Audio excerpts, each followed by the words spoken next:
লা হাওলা ওয়ালা কুওয়াতা ইল্লা বিল্লাহ, এটা হলো সারেন্ডার করা, আল্লাহর কাছে সারেন্ডার করা, আত্মসমর্পণ করা।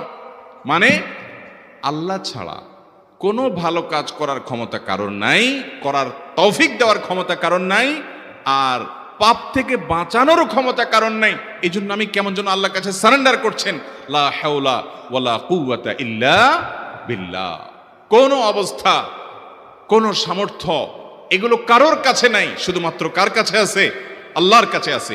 এই অর্থ বুঝে আপনি লা হাওলা ওয়ালা কুওয়াতা ইল্লা বিল্লাহ বেশি বেশি পাঠ করবেন। নবী করিম সাল্লাল্লাহু আলাইহি সাল্লাম বলেছেন, তোমাদেরকে কি আমি জান্নাতের একটা ভান্ডারের খোঁজ দিব, খবর দিব, যেটা জান্নাতের ভান্ডার, সওয়াব টওয়াব না, সাধারণ অল্প স্বল্প সওয়াব না, পুরো জান্নাতের ভান্ডারের সন্ধান দিয়ে দিব? সাহাবা ইকরাম তো চাইতেনই সেটা।